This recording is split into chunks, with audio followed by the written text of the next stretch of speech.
In the late 80s and early 90s, Akira Toriyama's Dragon Ball revolutionized the shonen genre.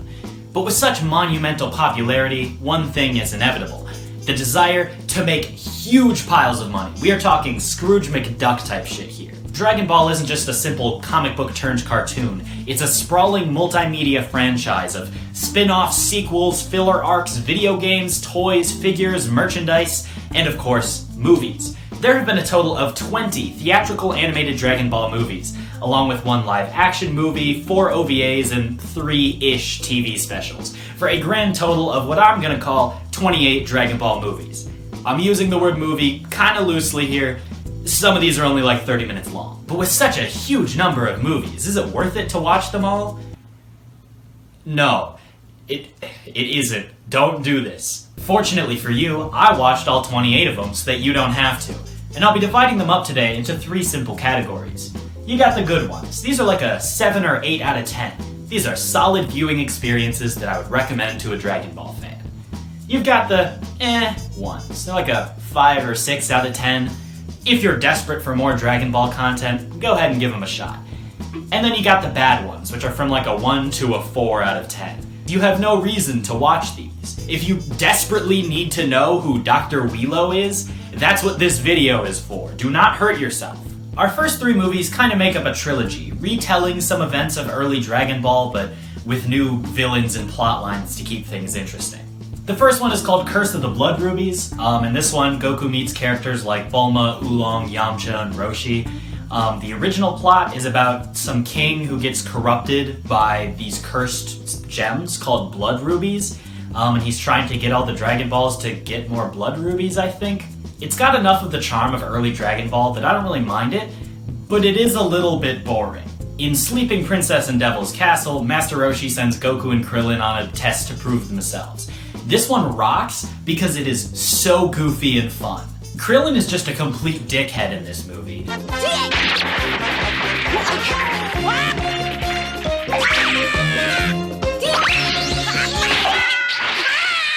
And Bulma gets kidnapped by a vampire and his monster crew.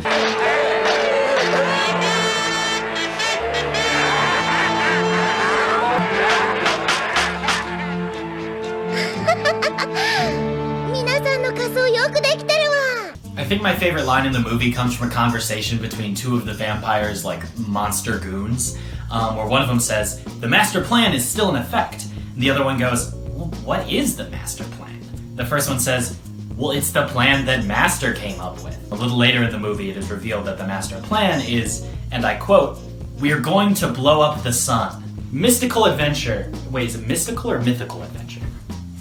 Mystical Adventure takes place in the kingdom of Mifan, which is ruled by Emperor Chaozu. I don't know whose idea it was to make Chaozu the emperor of a kingdom, but they deserve an award. Emperor Chaozu is trying to gather the Dragon Balls because he lost a doll that he thinks is his wife, called Ran Ran, and he's also holding a big martial arts tournament that Goku is at. This movie's really boring, and it's probably not worth watching, even for Emperor Chaozu. Up next, we have a streak of 13 Dragon Ball Z movies, along with 2 TV specials that'll get thrown in. Dead Zone is about a guy called Garlic Jr., whose dad wanted to be the next Guardian of Earth, but Kami, who's the current Guardian, said no. So now Garlic Jr. is here to avenge his father, so he opens a portal to the Dead Zone. I wish I could tell you what that means. I think it's just like a black hole. I personally don't think that any of the movies in this bad category were ever made by actual people. I think they just appeared one day at the bottom of the grocery store DVD bin. World's Strongest is about an unethical scientist called Dr. Wheelo who is making an army of biomen. So Goku goes to fight the biomen, but then Dr. Wheelo puts his brain inside of a big robot, and Goku defeats him by using a spirit bomb.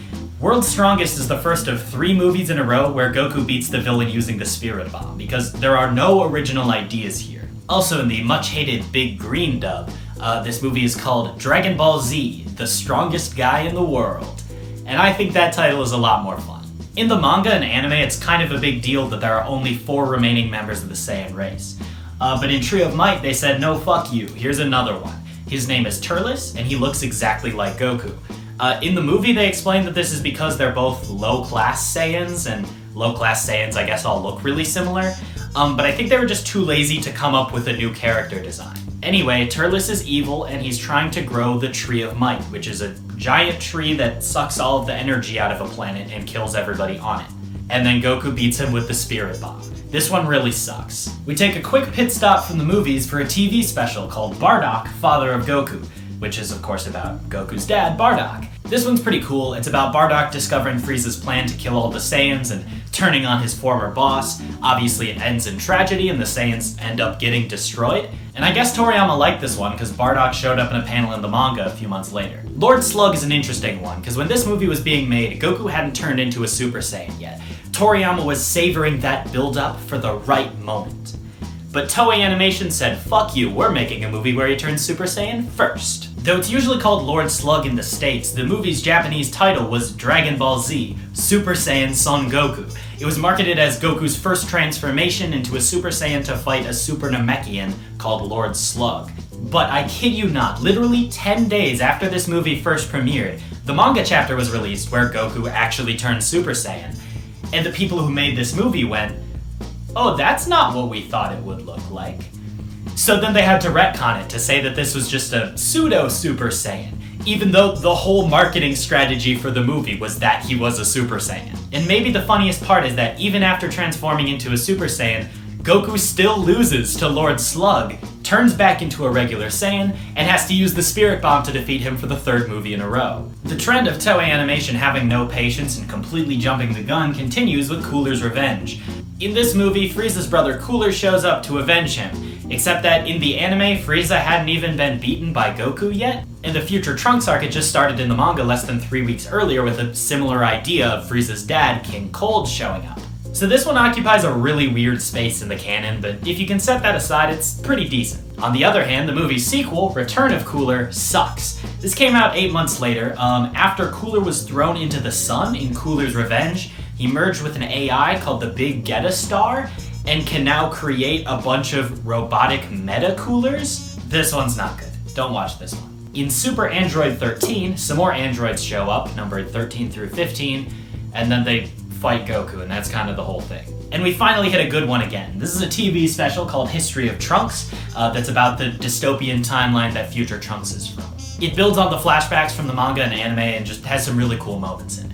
Broly, the legendary Super Saiyan, is probably the most popular out of all of these movies so far, but I still do not like it. In this movie, Goku meets two new Saiyans, Paragus and his son Broly. Broly seems really weak and shrimpy, but it turns out that his Super Saiyan form, the legendary Super Saiyan, is super powerful and out of control. Broly hates Goku, because when they were babies on planet Vegeta, their cribs were next to each other, and Goku cried too loud. So because of that, Broly has to kill him now. This movie's more ambitious than most of the rest of them, but I still feel like a lot of the character and plot beats just don't quite land how they should. Most of the ideas of Broly's character are handled a lot better in Dragon Ball Super Broly, which we'll get to in a while. BoJack Unbound, which in the big green dub is titled Super Guy in the Galaxy, is about a guy called BoJack who is evil. BoJack hijacks a martial arts competition, and then that's kind of the whole thing. We now have 14 out of 28 movies on the board, which means we are halfway caught up. It also means I am very tired of this. I'm taking an intermission. I'll record the rest tomorrow. Gotta heed the call of Magic Dragon Balls. What a great adventure this will be. You can climb on board cause the nearest doesn't wait. We're starting off day 2 with Broly's Second Coming. The first Broly movie did really well, so they made a sequel.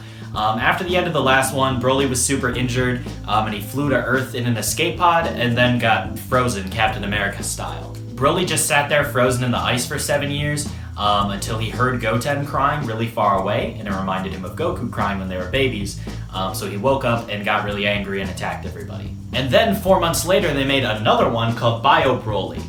This one's about a guy called Lord Jaguar who's making some bio warriors, so it's basically just the same as Dr. Wheelo in World's Strongest. Goten and Trunks discover that Lord Jaguar managed to make a clone of Broly. The clone breaks free of his cloning tube, but then gets covered in bio slime and turns into a big swamp monster called Bio Broly. A lot of people seem to consider this one of the worst movies, but I actually don't mind it that much. Goten and Trunks are fun enough that it at least stands out among the rest of them. But don't worry, it is still going in the bad category. It's not good. I almost forgot one. Plan to Eradicate the Saiyans is an OVA that came out before Broly's Second Coming, and it adapts the story of a video game for the Famicom in Japan. It was like a card RPG thing. So this one isn't just a Dragon Ball movie, it's also a video game movie. So you know it has to be good. The villain of this one is Dr. Lychee, who's a Tuffle. Tuffles show up again later in Dragon Ball GT. They're the race that lived on planet Vegeta before the Saiyans took it over. Dr. Lychee creates a robot supercomputer called Hachiyak, powered by the hatred of the Tuffles, that brings back Frieza, Cooler, Turles, and Lord Slug as ghost warriors. I have no idea what the fuck is going on in this movie. After 11 theatrically released Dragon Ball Z films, we finally get one that's good, Fusion Reborn. Fusion Reborn is full of just goofy fun, but it also has some really solid character moments, so I do recommend this one. The plot of Fusion Reborn is set into motion because a janitor in the afterlife is listening to rock music too loud. So he doesn't hear the alarm on the soul cleansing machine going off, and it explodes, douses him in evil energy, and releases souls back into the real world. So people who are supposed to be dead start showing up back on Earth and causing trouble. First you see Frieza, and you're like, oh, okay, I get where this is going. You know, we're getting rematches with lots of old Dragon Ball villains. And then Adolf Hitler shows up. Meanwhile, the janitor who got covered in evil energy has turned into a demon made out of toy blocks called Janemba. He's way too powerful for Goku and Vegeta to fight alone, so they have to learn to fuse with the fusion dance into Gogeta. This is yet another case of Toei Animation jumping the gun. Goku and Vegeta hadn't yet used the Potara earrings to fuse into Vegito in the manga, but Gogeta rocks, so I don't really care that much. Fusion Reborn is full of goofiness, but it also has some really strong character moments between Goku and Vegeta, so I definitely recommend this one. Our final movie of the Dragon Ball Z era is Wrath of the Dragon, a story about a music box, a magic flute, an ancient hero, and a dragon who was cut in half thousands of years ago by a wizard with a divine sword. This one at least stands out amongst the rest of them. Now that the Dragon Ball Z movies are finished for now, they made Path to Power for the 10th anniversary of Dragon Ball. This one just retells some stuff from early Dragon Ball Classic, like the Red Ribbon Army Saga. There's not much to say about this one, because it's like decently close to the manga. A Hero's Legacy is the special that aired near the end of Dragon Ball GT. I don't really like GT, but this one's actually pretty cute. Hero's Legacy takes place 100 years in the future, and it's about a boy named Goku Jr., who is the great-great-grandson of Goku. Pretty sure that's not how juniors work, but don't worry about it. Goku Jr. goes on a fun little adventure, and at the end of the movie he meets Goku. Now you're probably thinking, well, you said this is 100 years in the future, so Goku looks old, right? No, he just looks like regular Goku. Don't worry, I have an explanation for this. Now Goku was born 140 years ago, but in the beginning of Dragon Ball GT he got turned back into a kid, so he's only like 110 now. Alright, maybe I don't really have a good explanation for this one. After GT ended in 1997, there was a decade with basically no new Dragon Ball, until Toei released an OVA in 2008 called Yo! Son Goku and his friends return. This one's just about the Dragon Ball characters eating lunch together until a new Saiyan shows up, says his name is Tarble, and says that he is Vegeta's brother. And Vegeta's like, okay. Tarble also introduces Vegeta to his wife Gure, who looks like this, and then asks all the characters to fight some guys who used to be in the Frieza Force called Abo and Kato. This one just doesn't need to exist. It's so lazy. Our next movie is Dragon Ball Evolution, the live-action Dragon Ball movie that was made here in the US in 2009. This movie is so bad that I'm actually going to make a new category for it. This box is for movies that are so bad that you should watch them, but while you're drunk with your friends. In Dragon Ball Evolution, Goku is just a white boy who goes to high school. This movie is horrible, but it is also extremely funny. And you can tell it's a good adaptation because in the official title of the movie, Dragon Ball is one word. They could not even get the title right. After Dragon Ball Evolution, the franchise was looking just a tiny bit shaky, so their master plan to combat this was to remake Plan to Eradicate the Saiyans and call it Plan to Eradicate the Super Saiyans. Plan to Eradicate the Super Saiyans is a Dragon Ball movie, a video game movie, and a remake.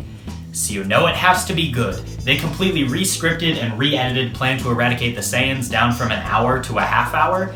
So I guess I would say it's a little better than the original just because you don't have to spend as long watching it. Next is Episode of Bardock, a 20-minute OVA where it's revealed that when Goku's father Bardock was tragically killed in a giant energy explosion by Frieza, he actually didn't die. He was just sent thousands of years into the past. They don't really explain that part, Bardock fights Frieza's ancestor Chilled and turns into a Super Saiyan. The idea of this one is really stupid, but Bardock is just so damn cool, so I'm still putting it in the middle category. Battle of Gods and Resurrection F were later adapted into the first 2 arcs of Dragon Ball Super, so I'll try to make both of these quick. Battle of Gods is about Goku fighting Beerus, the god of destruction, and discovering a new form, Super Saiyan God. I personally prefer the slower build-up of the anime. I think the movie rushes things a little bit, but both versions are solid. Resurrection F is about Frieza coming back, and this time he is yellow, so that means he's stronger. I somehow lost the footage of me talking about Dragon Ball Super Broly, so I'm wearing a different shirt now. But it is far and away the best Dragon Ball movie. It takes non-canon elements from the movies like Gogeta and Broly and works them into canon so effortlessly. It is exciting, it is nice to look at. If you can only watch one Dragon Ball movie, this is undoubtedly the one to watch. Thank you all for joining me on this incredibly long journey. Feel free to subscribe if you enjoyed it, and if you'll excuse me, I am going to go never think about Dragon Ball ever again. That's a lie. I'm just gonna go get my ass kicked online in Dragon Ball FighterZ.